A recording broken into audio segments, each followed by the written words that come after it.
Olá, pessoal. Sou o professor Isaías e, como vocês já sabem, eu trabalho com a filosofia.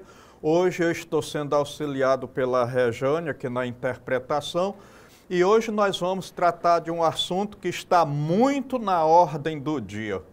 Trata-se de conceitos e construção da cidadania. Então, essa coisa está aí no nosso dia a dia, principalmente a partir do final do século XX.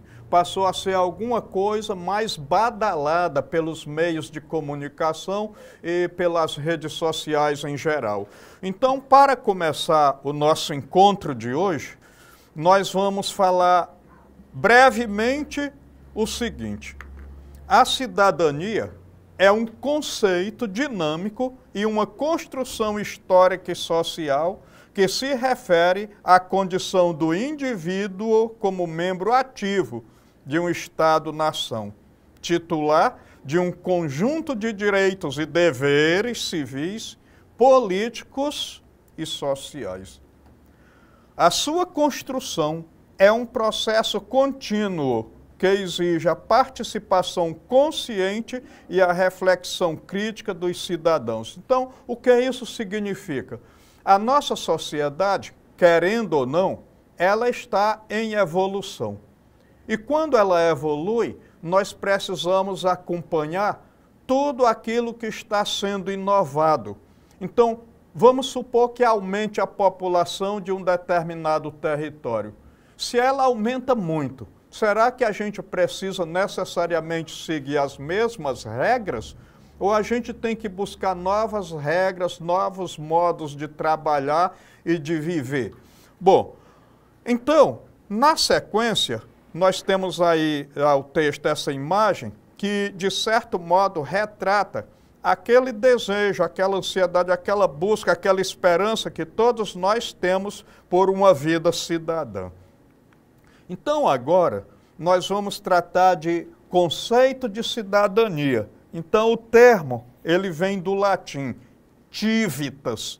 A gente vai pronunciar aqui esse C meio T, né? Então, civitas, que significa cidade, remetendo à vida em comunidade sob normas. Então, essa ideia de cidade, ela está remetida ao conjunto de uma população, então, a um Estado, como nós entendemos na atualidade. Então, modernamente, a cidadania implica em quê? Então, em primeiro lugar, nós vamos falar da relação bilateral com o Estado.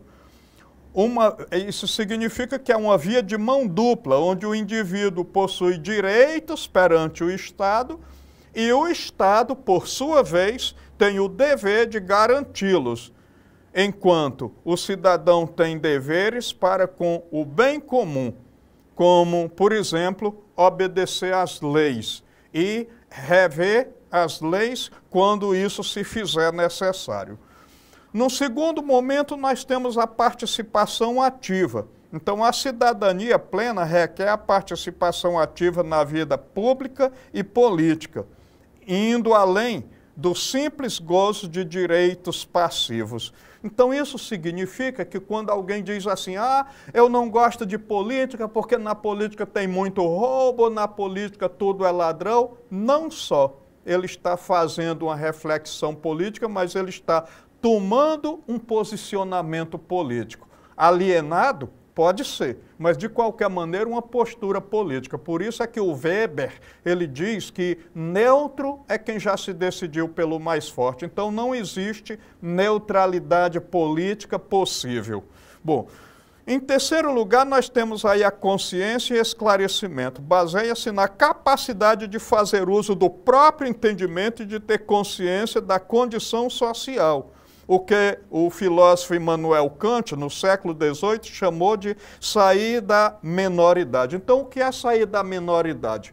Eu posso colocar no meu carro um adesivo contra a corrupção, mas se eu não tiver 60 anos de idade, eu tiver 40 anos de idade, eu estiver com meu filho dentro do carro e vou estacionar num local que é destinado aos idosos, eu não apenas estou praticando a corrupção, eu estou sendo corruptor, porque eu estou ensinando ao meu filho que o mundo é dos mais espertos. Então nós temos que ter consciência e esclarecimento. A gente não pode achar que os outros estão errados e nós podemos questioná-los, e ao mesmo tempo a gente cometeu os mesmos erros que todo mundo comete. Então eu não posso dizer que o presidente A ou o presidente B é ladrão, quando eu tenho gambiarra de luz e de água na minha casa. Bom, e aí nós temos também a questão da não estática. Então o conceito evolui com as transformações sociais, como eu me referi no começo da aula, com as transformações sociais, políticas e culturais, adaptando-se às necessidades e às regras de cada povo, de cada lugar e, logicamente, de cada época. Bom, na sequência, nós vamos ter aí o seguinte: a gente vai falar de essa evolução histórica da cidadania. E aí nós vamos tomar como referência Grécia e Roma. Então, Grécia. Então, lá na Grécia, a cidadania estava ligada à participação direta na cidade, ou seja, na polis, que é o que a gente chama de cidade-estado e também hoje a gente chama de país. Mas restrita a homens livres, proprietários e nascidos na Grécia.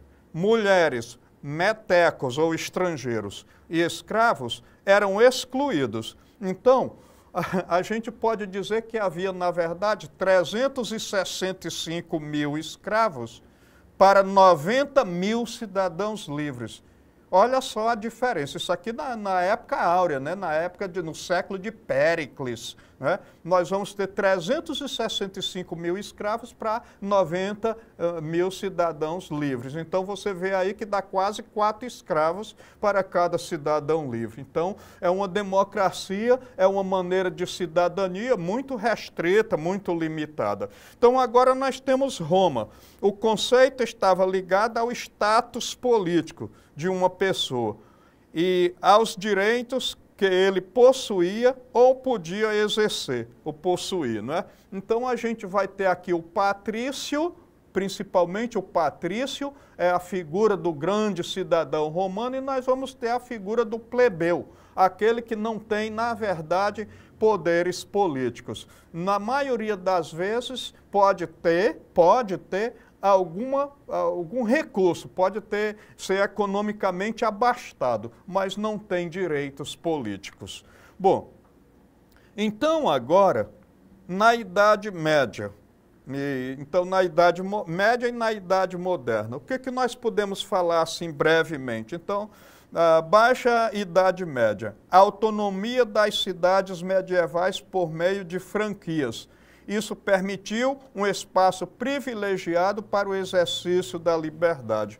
Então, até porque a gente tinha uma Europa ainda dividida em feudos, e cada feudo tinha lá a sua autonomia. Agora, na modernidade, a Revolução Francesa e a ascensão da burguesia foram cruciais para dar início à expansão dos direitos civis e políticos, com os ideais de liberdade, igualdade e fraternidade. Então aí na imagem nós temos na verdade, duas imagens, uma da era medieval e a outra da era moderna. De qualquer modo, nós vamos ter, de certo modo, limitações no conceito de cidadania. Bom, agora na sequência, nós vamos falar do século XX. E aqui a gente já está falando do período contemporâneo, não é? Bom, conquista de direitos sociais. Então, o capitalismo industrial demandou a expansão da cidadania para incluir direitos sociais como saúde, educação, trabalho, que são direitos positivos e que exigem ação do Estado. Além dos direitos individuais negativos, que exigem a inação do Estado. Aqui negativo não é no sentido de que não valem nada ou que são nocivos. É que, na verdade, é o direito de cada cidadão. Então, o direito, normalmente a gente fala de direito, o direito à educação, o direito à cidadania, direito a tudo, mas aqui quando nós estamos falando de direito negativo, nós estamos falando do contrário do direito positivo, que é aquele que normalmente está escrito, enquanto que os direitos negativos nem sempre têm alguma coisa escrita relacionada a esses direitos. Então, outra coisa importante do século XX é a história do sufrágio universal. Então, a luta por direitos levou à conquista do sufrágio feminino, garantindo no Brasil, isso aqui foi garantido no Brasil a partir da década de 30 e a outras expansões dos direitos políticos para incluir todos os cidadãos. Então aqui a mulher ela vai também passar a ter o direito a voto, não é o que anteriormente não tinha. Outra coisa importante é falar da Declaração Universal dos Direitos Humanos.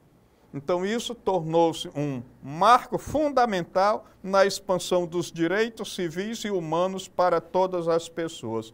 Isso porque essa Declaração Universal dos Direitos Humanos não está restrita a um único país, mas a diversos, o que é muito importante para uma construção mais ou menos abrangente da cidadania, contribuindo, inclusive, para aquele ideal de cosmopolitismo. Ou seja, o professor Isaías, ele não tem que ser um cidadão brasileiro e não tem que ser apenas um cara que é natural do estado do Acre, ele tem que ser um cidadão universal. De fato, quando eu luto, por exemplo, pelos direitos dos animais, que é uma coisa que eu faço quase que diariamente, então eu estou exercendo um papel que não está restrito ao Acre nem ao Brasil, mas ao mundo.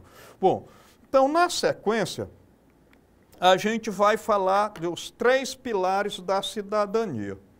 Então, nós temos aí um sociólogo chamado Marshall.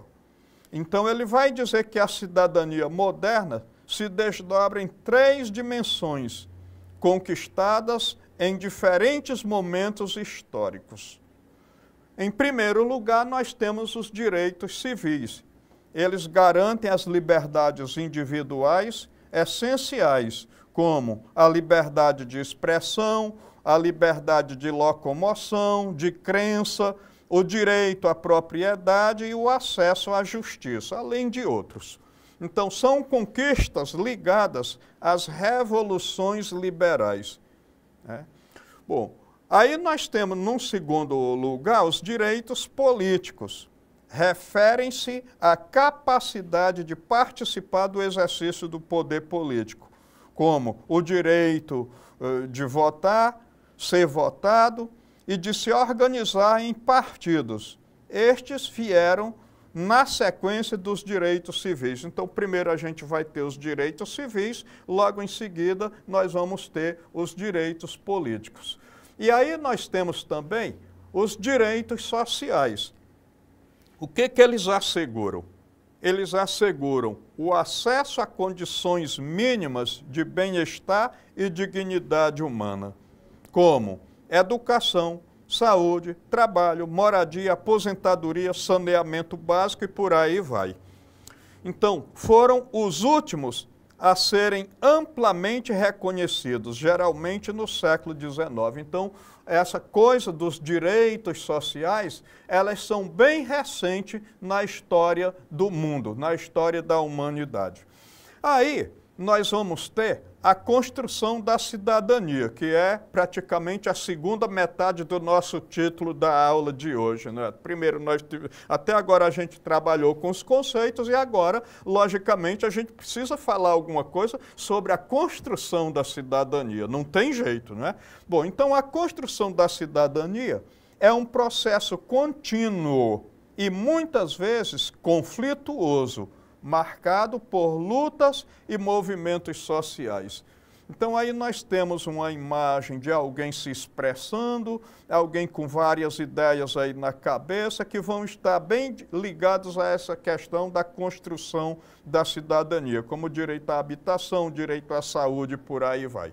Bom, então, O conceito de cidadania na Grécia Antiga, quando a gente está falando de historicidade, então era restrito aos homens livres, né? Então a poucas pessoas, homens nascidos na cidade de Atenas e com propriedade privada. Muito diferente da noção contemporânea de inclusão e igualdade perante a lei. Agora, consciência de direitos e deveres. Isso aqui é fundamental na construção da cidadania. Então, isso significa ser cidadão, que ser cidadão implica ter consciência de seus direitos. Até aí, tudo bem. E lutar por sua garantia e ampliação. Então, os direitos não podem ser alguma coisa estática. Agora, nós temos que pensar também no bem comum, como cumprir os deveres para com a coletividade e o Estado, como obedecer às leis e respeitar o patrimônio público. Então, a gente não pode fazer confusão entre aquilo que são os nossos direitos e aquilo que são os nossos deveres. Só que a gente, muitas vezes, tem muito afinco, muita determinação quando a gente vai exigir os direitos. O problema é quando a gente tem que cumprir com os deveres, que aí a gente fica fazendo aquilo que na gíria popular a gente chama de corpo mole. Não é assim que acontece aí onde você está? Muitas vezes nós fazemos corpo mole para colocar em prática aquilo que é o direito dos outros, cumprindo, portanto, com a nossa obrigação. Bom, agora nós vamos falar ainda dentro desse conceito de cidadania das lutas sociais. Então, no Brasil e no mundo, a ampliação dos direitos, como o fim da escravidão e o direito ao voto feminino, foi resultado de intensas lutas e reivindicações da população contra estruturas de poder injustas e bem edificadas. Outra coisa é a questão da educação e informação. O que nós temos? O acesso ao saber e à informação confiável é fundamental para que o cidadão tenha consciência de seus direitos e deveres e possa participar de forma crítica e responsável na sociedade. Outra coisa também é a participação ativa.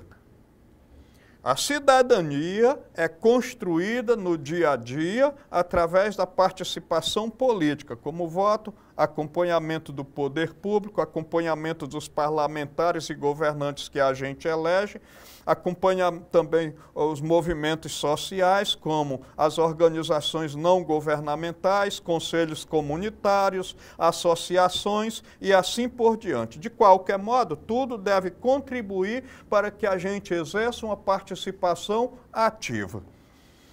Então, agora, nós temos aí um quadro que ele é super interessante para a gente entender alguns conceitos que eu espero que nunca sejam esquecidos. Primeiro, nós temos um quadro referente à igualdade, outro à equidade, outro à realidade e outro à questão da justiça. Então, na igualdade, assume-se que todos se beneficiam com o mesmo apoio. Esse é considerado um processo igualitário. Mas será que a igualdade é a coisa mais importante? Então, nós vamos para a equidade. Aí nós temos, cada um recebe o apoio necessário para o seu caso. Uma estrutura de equidade. Ou seja, então, muitas vezes a gente tem que tirar de quem já tem demais para acrescentar algo a alguém. Aí nós temos a realidade, que na maioria das vezes é injusta. Um vê mais do que precisa, enquanto os demais veem o mínimo ou nada.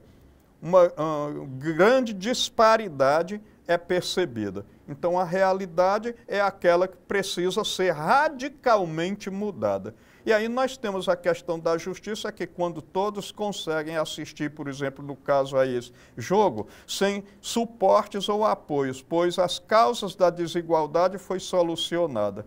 A estrutura que impedia o acesso foi removido. Agora nós temos alguns pensadores que tratam muito dessa questão dos conceitos de construção da cidadania. Nós vamos ter aí Aristóteles, Thomas Hobbes, Jean-Jacques Rousseau, John Locke e Thomas Marshall.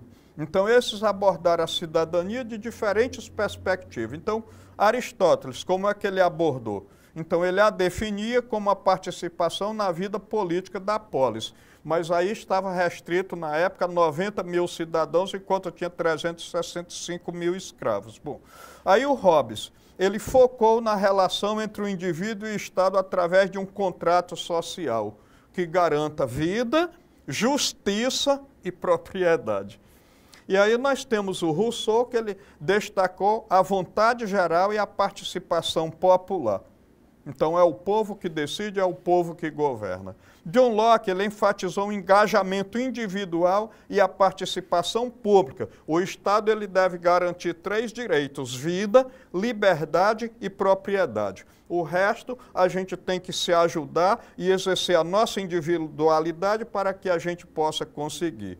Já o Marshall, ele expandiu o conceito para incluir as dimensões civil, política e social da cidadania. Sempre lembrando que essa questão do social só veio acontecer radicalmente no século XX. Muito bem.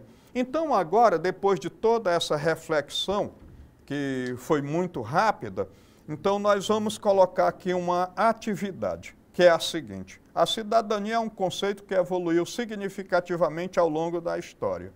No contexto das democracias modernas, ela é frequentemente dividida em 3 tipos principais de direitos, conforme a teoria do sociólogo Marshall. Então, assinale a alternativa que descreve corretamente esses 3 pilares da cidadania. Na letra A, nós temos direitos civis, políticos e sociais.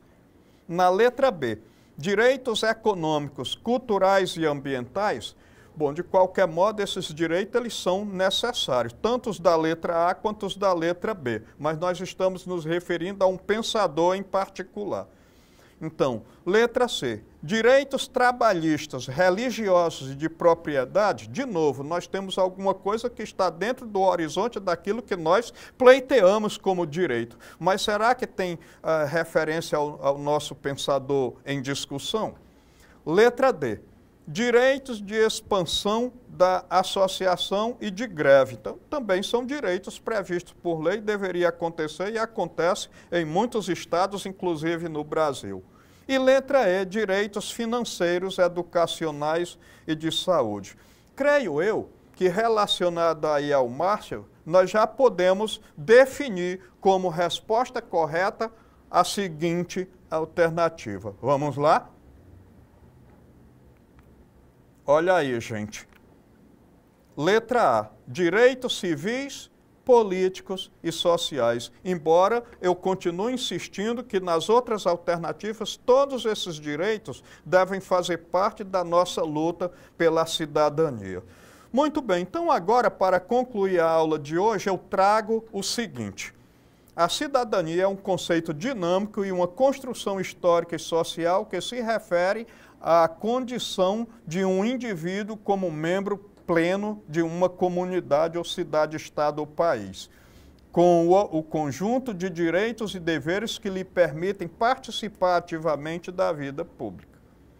A cidadania não é um status herdado passivamente, mas uma conquista permanente que exige engajamento, diálogo e o reconhecimento da diversidade para a construção de uma sociedade mais justa e igualitária. E, finalmente, a cidadania é um exercício diário de conscientização, responsabilidade social e participação que molda e é moldado pela sociedade em que se vive. Gente, foi essa a nossa reflexão, a nossa atividade, a nossa conclusão. Espero contar com vocês em uma próxima oportunidade. Não deixe de visitar a nossa plataforma para a retomada desses conteúdos e para pegar também as referências aí colocadas. Agradeço a todos vocês pela atenção. Muito obrigado.